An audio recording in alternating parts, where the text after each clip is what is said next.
మనిషికి ఒక కిడ్నీ లేకపోతే ఏం జరుగుతుంది? మనిషికి ఒక కిడ్నీ లేకపోతే దాన్ని మెడికల్ టర్మ్స్లో సాలిటరీ ఫంక్షనల్ కిడ్నీ అని అంటాం. సో దీన్ని మనం రెండు విధాలుగా చెప్పుకోవచ్చు.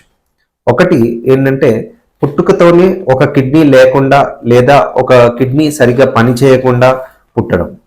ఇటువంటి పేషెంట్స్ చాలామంది మేము క్లినిక్లో చూస్తూ ఉంటాం.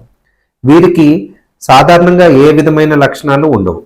వారికి జనరల్గా ఏ కిడ్నీ హెల్త్ చెకప్ చేసుకుంటేనో ఏదో ఏ యాన్యువల్ జనరల్ చెకప్లో అల్ట్రాసౌండ్ చేస్తేనో వాళ్ళకి ఒకటే కిడ్నీ ఉందన్న విషయం తెలుస్తుంది. ఇంకా రెండో రకం వాళ్ళు ఎవరంటే ఏదైనా ఆపరేషన్ ద్వారా కిడ్నీ రిమూవ్ చేయాల్సిన పరిస్థితి తలెత్తిన పేషెంట్స్ అన్నమాట. వీరిలో ముఖ్యంగా చెప్పుకోవాల్సింది కిడ్నీ డొనేట్ చేసిన వాళ్ళు, లేకపోతే ఏదైనా కిడ్నీ ఇన్ఫెక్షన్ వచ్చి ఒక కిడ్నీ రిమూవ్ చేసేయాల్సిన పరిస్థితి తలెత్తిన వారు. కిడ్నీ రిమూవ్ చేసిన తర్వాత అవతల వైపు ఉన్న నార్మల్ కిడ్నీ రిమూవ్ చేసిన కిడ్నీ పని కూడా చేయడం స్టార్ట్ చేస్తుంది. అందులో ఉన్న ఫిల్టర్స్ అంటే నెఫ్రాన్స్ ఇంకా చురుగ్గా పనిచేయడం స్టార్ట్ చేస్తాయి. లాంగ్ టర్మ్లో ఆ రెండో కిడ్నీ సైజ్ అన్నది మనం అల్ట్రాసౌండ్లో చూస్తే కొంచెం పెద్దదిగా ఉంటుంది. అలాగే బ్లడ్ టెస్ట్లో సీరం క్రియాటినిన్ అనే టెస్ట్ కూడా కొంచెం పెరుగుతుంది.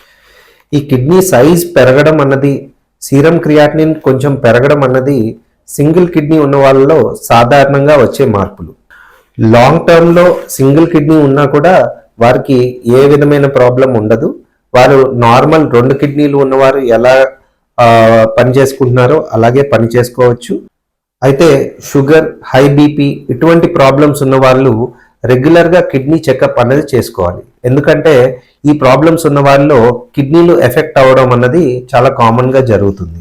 ఇప్పుడు సింగిల్ కిడ్నీ ఉన్న వాళ్ళకి రిజర్వ్ కిడ్నీ ఫంక్షన్ లేదు కాబట్టి వీరు కిడ్నీని ఇంకొంచెం జాగ్రత్తగా చూసుకోవాలి. అందువల్ల రెగ్యులర్గా చెకప్ చేసుకొని డాక్టర్ సూచనల మేరకు మందులు వాడాల్సి ఉంటుంది.